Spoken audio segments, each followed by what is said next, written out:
रामकृष्ण हरी वारकरी साहित्य परिषद महाराष्ट्र या संस्थेच्या वतीने मन करारे प्रसन्न सर्व सिद्धीचे कारण या कार्यक्रमामध्ये वारकरी संप्रदायाचे महात्म्य, संत परंपरा व फड परंपरा पहा हबप विठ्ठल पाटील काकाजी यांच्याकडून, तसेच सोबत पहा संत मुक्ताई जनाई बहिणाबाई महिला हरिपाठ मंडळ यांचा हरिपाठ।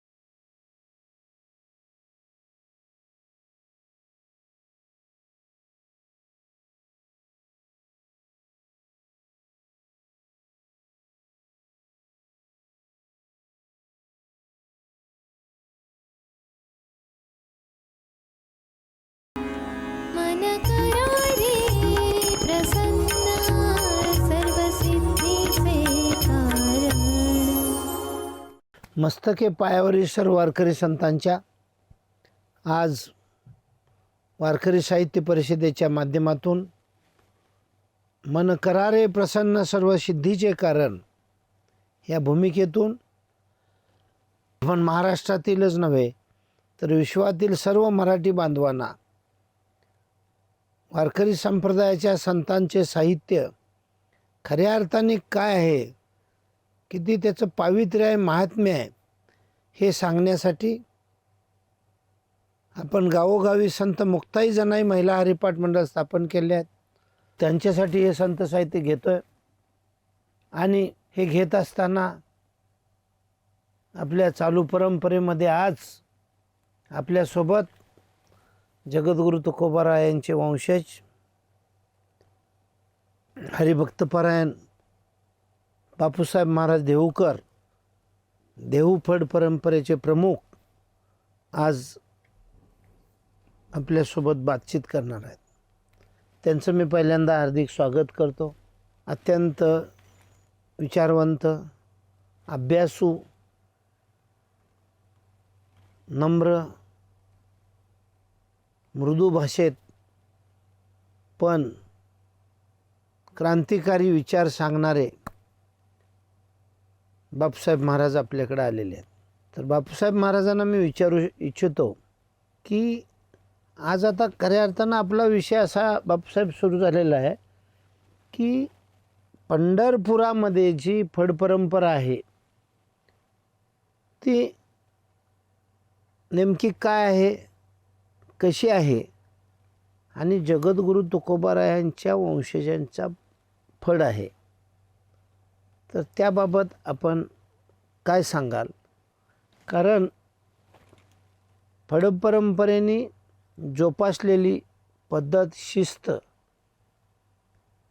ह्या विषयावर सुद्धा आपण सविस्तरपणे सांगा, कारण आपल्या महाराष्ट्रातीलच नव्हे तर विश्वातील सर्व मराठी बांधव संत साहित्याचे उपासक ह्यांना खऱ्या अर्थानं हे संत साहित्य समजलं पाहिजे आणि यासाठी आपणाला मी निमंत्रित वारकरी साहित्य परिषदेने केलेलं आहे आणि त्याबाबत आपण समाजाला मार्गदर्शन करावं अशी मी आपणाला प्रार्थना करतो।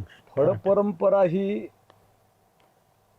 अनादी कालापासून चालत आलेली वारकरी संप्रदायातली ही परंपरा आहे। अच्छा, 12व्या शतकामध्येच फड परंपरा चालू झालेली आहे असं म्हणायला काय हरकत नाही। ही फड परंपरा म्हणजे काय आम्ही सुरू केली किंवा आमच्या आजोबांनी सुरू केली असं इतकं ते मर्यादित ते काम नाही। हे असं फड परंपरेचं अमर्याद काम आहे की 12व्या शतकामध्ये तुकोबाराय एका खेड्यामध्ये सांगतात, शिंप्याचा पोर एक खेड्या नामा तेने विठ्ठल बसवंत केला रे, आपल्या सवंगड्या घेऊन गाही तेने सतत फड जागविला रे। हा, अशा प्रकारे नामदेवराय हे संपूर्ण फड परंपरेचे आद्यजनक आहेत असं म्हणायला काय हरकत नाही। नामदेव महाराजांनीच ही फड परंपरा अव्यत चालू केली आणि तिथून पुढं त्यांच्यापासून ती फड परंपरा आज तागायत वंश परंपरेनं असेल, काही लोकांनी सेवेच्या परंपरेतून चालू ठेवली असेल, पण ही फड परंपरा आज तागायत पंढरपूरला जे काही फडकरी आहेत त्याच्यामध्ये मग ह्या फड परंपरेचं वैशिष्ट्य काय? फड परंपरेचं वैशिष्ट्य काय, त्याची नियमावली काय, हा तर आता आमचेच पूर्वज श्री गुरु वासुदेव महाराज अच्छा हे देहूकर फड परंपरेचे आद्यजनक. त्यांनी फड परंपरेची नियमावली घालून दिली की तुकाराम महाराजांचे पंतू महादेव महाराज अच्छा आणि त्यांचे सुपुत्र हे वासुदेव महाराज. बर आणि महादेव महाराजच वासुदेव महाराजांना घेऊनच पंढरपूरला आले आणि पंढरपूरमध्ये त्यांनी एक वारीची परंपरा काय असते, त्या वारीची नियमावली, की त्याच्या अगोदर त्याला नियमावली नव्हती, वारी होती अच्छा पण वारीला नियमावली नव्हती. फड परंपरेचं वैशिष्ट्य हे काय त्याच्यामध्ये काहीतरी नियमावली आहे. आणि मग श्री गुरु वासुदेव महाराज हे वारकरी संप्रदायामध्ये सुद्धा शिस्त असली पाहिजे. आणि त्या काळामध्ये म्हणजे त्यांना जाणवलं आणि मग त्यांनी दशमीच्या दिवशी वारकऱ्याने आलं पाहिजे, दशमीच्या दिवशी संध्याकाळी कीर्तन केलं पाहिजे, सकाळी दिंडी प्रदक्षिणा अतिशय शिस्तीत, आणि एकादशीचं कीर्तन झालं पाहिजे, एकादशीला हरिजागर झाला पाहिजे, पहाटे काकड आरती झाली पाहिजे, अरे वा. द्वादशीचं सकाळचं कीर्तन झालं पाहिजे द्वादशीचं, अच्छा आणि ते विरहणीवर कीर्तन झालं पाहिजे, ही नियमावली. आणि संध्याकाळी द्वादशीला कीर्तन होऊन पुन्हा क्षीरापतीचा कार्यक्रम म्हणजे, आणि ती क्षीरापत घेऊन मगच वारकऱ्याने घरी जायचं, मग त्याची वारी पूर्ण झाली. अशी नियमावली ही सगळी श्री गुरु वासुदेव महाराजांनी त्या काळापासून सुरू केली, ती आज तागायत अव्यत चालू आहे. चालू आहे. आणि महिनावारीचा नियम जो आहे आता, हा. महिन्याला वारी पंढरपूरला भरते, तर ह्या महिनावारीचा नियम श्री गुरु वासुदेव महाराजांनी सुरू केला. त्याच्या अगोदर वारी होती, आषाढी आणि कार्तिकी ह्या 2 वाऱ्या भरायच्या. आषाढी कार्तिकी भक्तजन येते आपल्याला माहित आहे, हो. प्रमाण शुद्ध ह्या 2 वाऱ्या. परंतु वासुदेव महाराजांनी महिनावारीचा नियम सुरू केला. त्यांच्या दिंडीचं वैशिष्ट्य प्रसंग सांगायला हरकत नाही की एकदा कोल्हापूरचे छत्रपती शाहू महाराज पांडुरंगाच्या दर्शनाला आले अरे वा. आणि योगायोगानं एकादशीचा दिवस होता आणि वासुदेव महाराजांची दिंडी निघालेली आणि त्या दिंडीमध्ये तो वारकऱ्यांचा प्रचंड असा जनसमुदाय, 100-500 वारकरी मध्ये असे मृदंग, 10-12 मृदंग आणि ते तुमचे पताकावाले, तुळशीवाले, चोपदार, डोक्यावर तुळशी घेतलेल्या विनेकरी महिला, वगैरे. पाण्याचा हंडा घेतलेल्या महिला आणि अगदी शिस्तीत चाललेले आणि त्यांचं असं जोमात भजन चाललेलं. ज्ञानबा तुकाराम एवढे मृदंग होते तर एका तालावर, एका ठेक्यामध्ये सगळं ते व्यवस्थित चाललं. आणि छत्रपती शाहू महाराज ते बघतच राहिले आणि म्हणले कसली ही शिस्त आहे म्हणले. अरे वा. मला तर म्हटले मिलिटरीपेक्षा ही शिस्त जास्त वाटली मला. अरे किती एक शिस्तीत, म्हणजे एक वारकऱ्याचा पाऊल वेगळा पडत नाही, सगळ्यांचा ताल स्वर ठेका एक आहे. एवढे 100-500 वारकरी आहेत पण त्यांचा केसभर ताल चुकत नाही. कसली शिस्त आहे, कोण आहे याचे प्रमुख, कोण आहेत या दिंडीचे. अरे बाप. मग विचारलं त्यांनी काही लोकांना, तर त्या लोकांनी त्यांना आमचे श्री गुरु श्री वासुदेव महाराज देहूकर हे आहेत.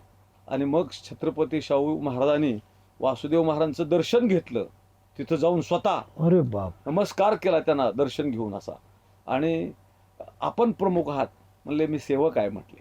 म्हणजे अरे वा. हा त्यांच्याकडचा एक आदर्श नम्र झाला भूत. नम्र भाव होता त्यांच्याकडे. आणि मग शाहू महाराजांना तो एक आपला बाबा एक मराठ्याचा मनुष्य असा आणि एवढं शिस्तीचं पालन करू शकतो, एवढा मोठा संघटक आहे तो आणि सांप्रदायिक लोकांचा संघटक आहे. म्हणजे इतके चांगले लोक, असे फेटा घातलेले सगळे, धोतर कंबर बांधलेले सगळे वारकरी, कपाळावरती गंध, असे प्रसन्न चेहरे सगळ्यांचे बघितले आणि शाहू महाराज भारावून गेले ते. आणि त्यांनी मग आपल्या मराठ्याची अस्मिता म्हणून स्वतःचा जरीपटका काढला आणि ह्या जरीपटक्याचं निशाण आपल्या दिंडीमध्ये सतत ठेवत जा अशी आज्ञा केली त्यांना, म्हणजे श्री वासुदेव महाराज. आणि तेव्हापासून आमच्या देहूकरांच्या दिंडीमध्ये हा जरीपटक्याचं निशाण असतं कुठे. अच्छा, म्हणजे आता तुमच्या डोक्यावर आहे तो नाही, जरीपटका म्हणजे याच्यापेक्षाही अगदी तुमचा असा जरीच्याच ह्याचा असतो तो, म्हणजे त्याच्यामध्ये चांदी मिक्स असते थोडक्यात असा. हा, ती परंपरा मग चालू झाली, ती तेव्हापासून चालू झाली.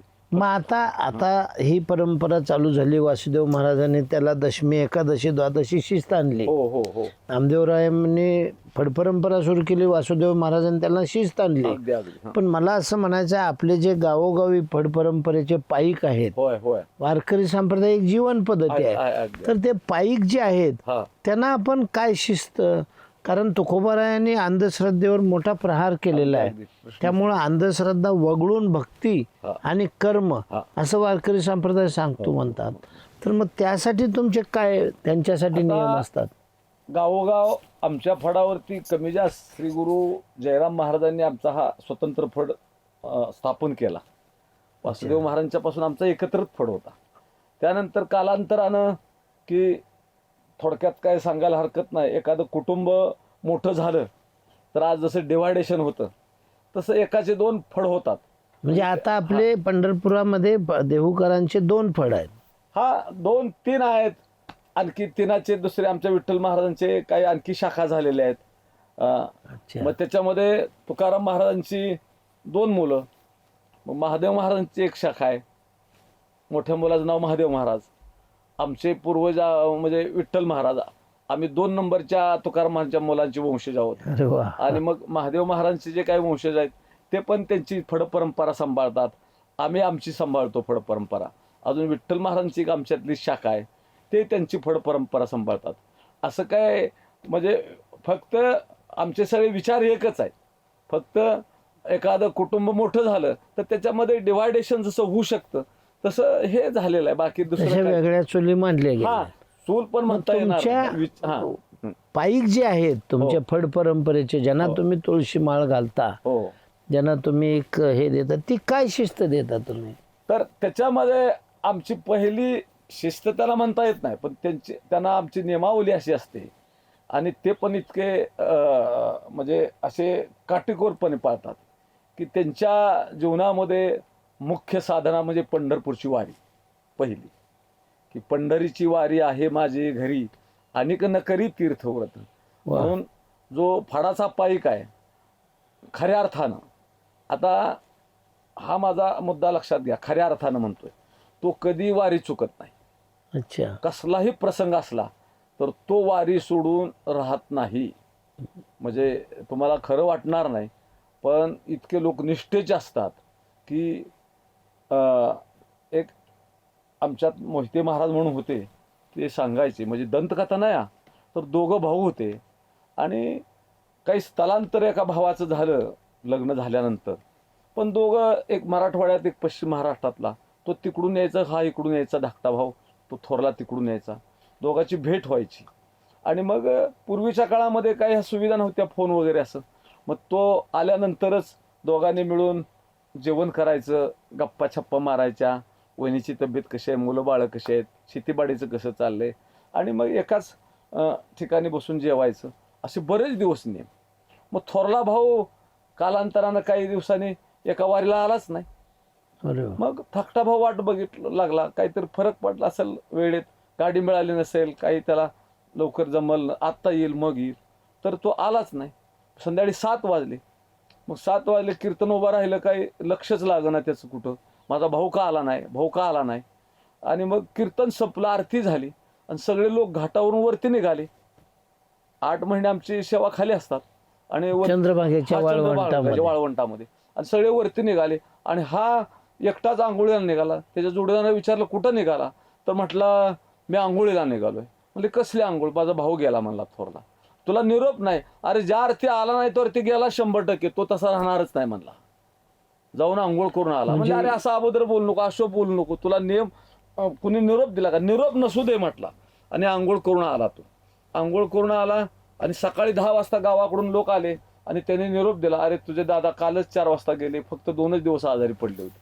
म्हणजे इतके निष्ठेचे वारकरी आमच्या फडावर पूर्वी तर होतेच, म्हणजे आजही काही लोक आहेत निष्ठेनं, की कसला जरी प्रसंग आला तर ती वारी चुकत नाहीत. म्हणून त्यांच्या जीवनातली मुख्य साधना ही वारी आहे पंढरपूरची. वा. देह जावो अथवा राहो पांडुरंगी दृढ व्हावो, ही भावना आज पण आहे. म्हणून ह्या निष्ठेबरोबर हा.